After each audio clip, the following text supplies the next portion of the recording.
Baik, Pak. Giliran kedua, Pak Supratman. Terima kasih, Yang Mulia Pimpinan. Yang saya hormati Pak Luhut. Terima kasih Pak atas kehadirannya. Terima kasih, Pak Mulia. Pertama-tama saya ingin bertanya ke Bapak soal undang-undang berdasarkan kajian pada saat Bapak sebagai Kepala Staf Kepresidenan. Tapi sebelum saya masuk ke sana, saya ingin tanya dulu Pak, ada tidak kewenangan Bapak selaku Menko Polkam dalam kaitan dengan kewenangan untuk perpanjangan kontrak kerja Freeport? Ya, tidak ada Yang Mulia. Tidak ada Pak ya? Ada. Berdasarkan Undang-Undang Nomor 4 Tahun 2009, dalam rangka perpanjangan kerja kontrak karya Freeport, apakah ada kewenangan Ketua DPR yang saudara tahu dalam kerangka perpanjangan itu, atau murni kewenangan pemerintah semata? Ya, menurut advisor saya murni Pak, sekarang saya tidak mengerti undang-undang Yang Mulia. Ya. Jadi sepengetahuan saudara bahwa itu murni pemerintah? Ya. Dan memang benar bahwa itu adalah kewenangan itu ada di pemerintah. Itu pertanyaan pertama Pak. Berikutnya adalah saya ingin, karena kan saya kalau bertanya tentang isi rekaman pasti jawabannya saya sudah tahu Pak. Karena memang Bapak tidak hadir. Sekalipun Bapak membenarkan, tentu dalam proses pemeriksaan dan proses pembuktian nanti tidak punya nilai apa-apa juga.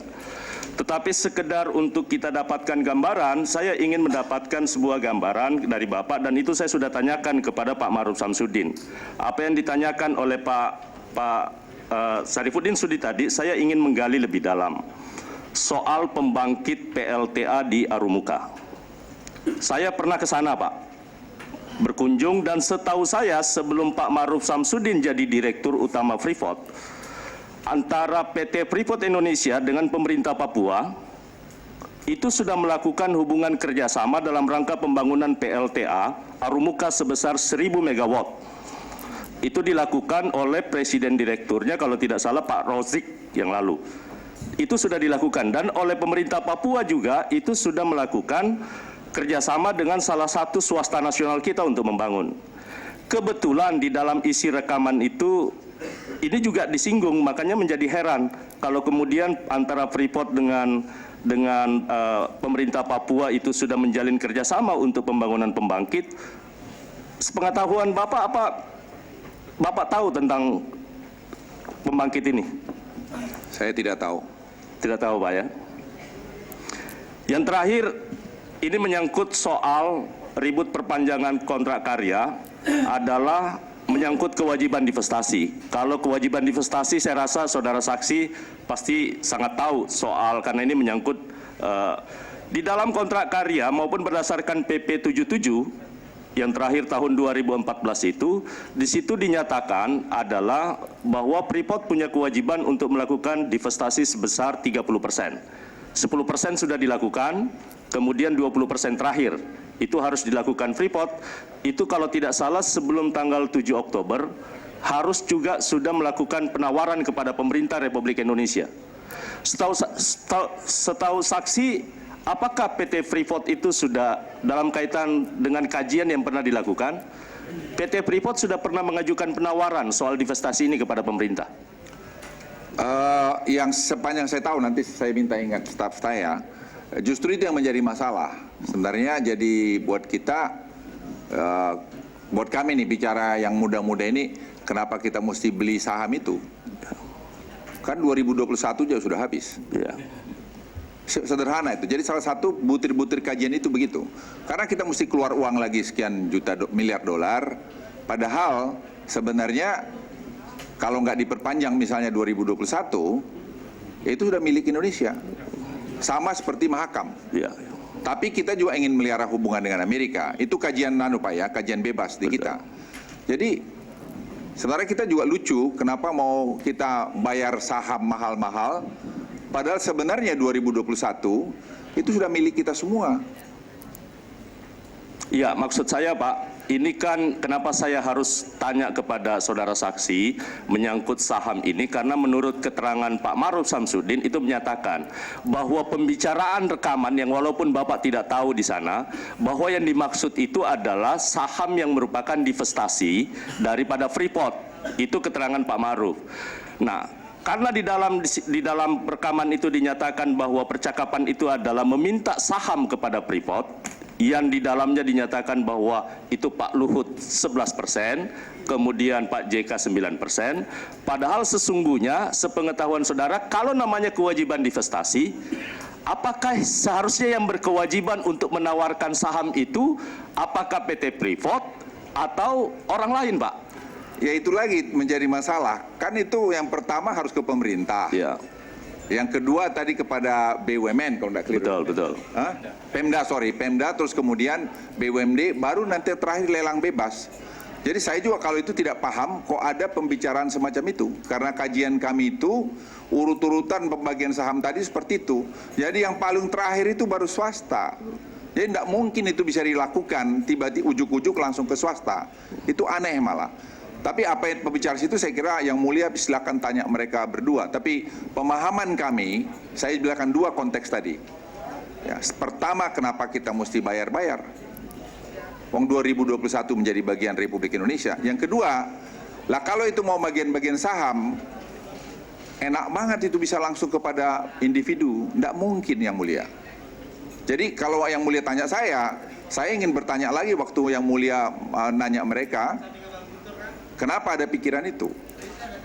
Jadi menurut saya kami tim yang muda-muda yang di bawah saya ini, semua kita melihat itu jadi satu, maaf, lelucon karena suatu hal yang tidak mungkin dilakukan itu yang mulia. Sepengetahuan saudara saksi, ini kan soal mungkin atau tidak. Tapi menurut saya dengan 20%, sekarang kalau kita kapitalisasi nilainya kira-kira bisa sekitar 1,6 atau 1,7 miliar US dollar. Jadi kalau kita rupiahkan kira-kira bisa sekitar 2 sampai 2,1 triliun lah nilai saham 20% itu. Kira-kira menurut saksi nih, walaupun tadi saya hanya ingin mendapatkan penegasan, apa mungkin dengan nilai sebesar 1,7 atau sampai 2,1 triliun itu kira-kira mereka yang melakukan percakapan itu mungkin nggak Freeport bisa memberi dari sisi logika ya? Ya saya ini sebagai tentara hidup dengan logika yang mulia karena makanya saya selamat sampai hari ini. Ya jadi kalau yang mulia lihat itu kan listed di New York. New York ya. Saya jadi kadang-kadang karena saya pengusaha juga sekarang. Lah kalau orang mau memberikan sahamnya 20% itu kan prosesnya tidak sesederhana itu. Itu tidak bisa bicara CEO-nya di sini, bicara harus di New York yang pemegang sahamnya.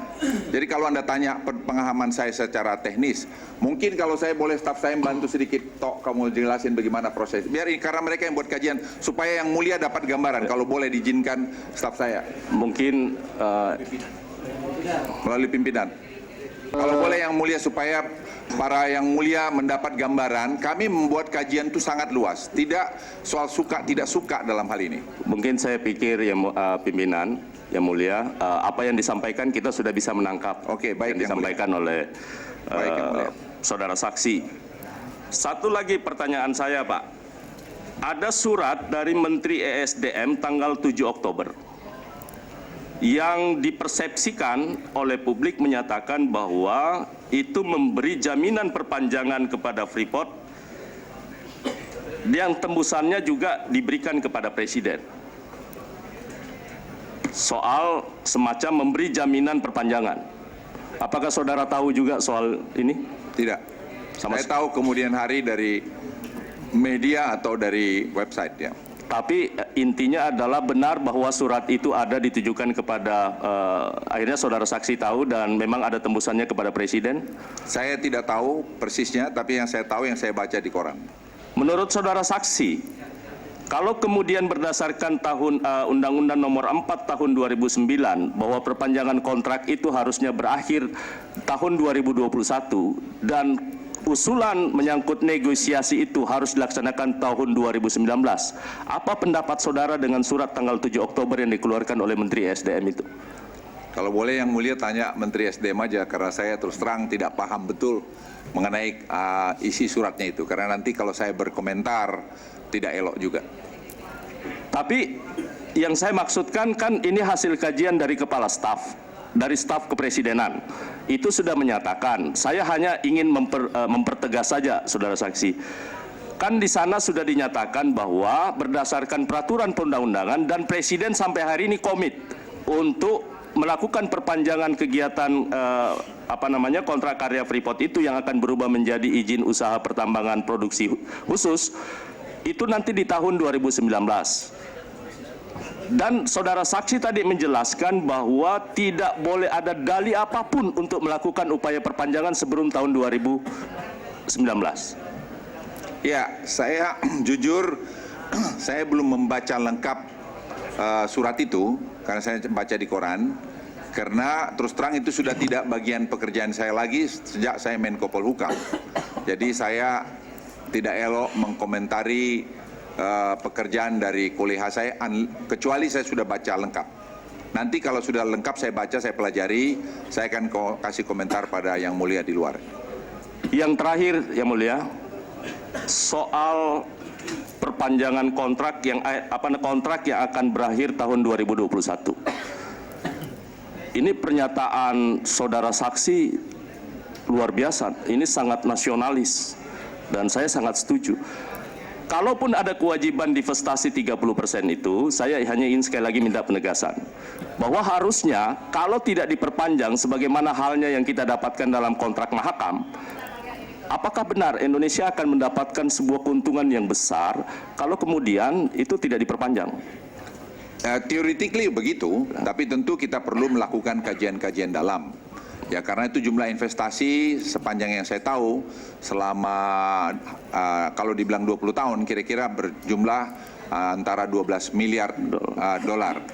Nah, sekarang pertanyaannya kita sudah siap tidak? Jadi seperti yang terjadi di Mahakam, Mahakam itu kira-kira nih formatnya, saya coba ingat-ingat lagi, itu Pertamina akan jadi majority, Total Indonesia akan menjadi minority. Kalau saya tidak keliru, 51-49. Di mana pemerintah daerah itu kita usulkan, kami usulkan waktu itu, langsung dapat dividen. Ya, langsung dividen Pemda tingkat 1, tingkat 2. Itu juga yang kami usulkan sebenarnya di Freeport. Supaya Pemda tingkat 1, tingkat 2 dapat dividen, tidak jadi cari-cari orang lain lagi untuk partnernya keluar, sehingga bisa cash call. Yang akibatnya dilusi saham mereka. Jadi kami mencoba membuat kajian ini, teman-teman ini semua, adik-adik ini, mana yang terbaik buat negeri ini. Itu sebenarnya intinya. Oke, Yang Mulia, saya rasa cukup. Terima kasih. Baik, koreksi sedikit tadi, kerjasama Freeport dengan pemerintah daerah Papua ya, bukan kerjasama Freeport dengan pemerintah Papua.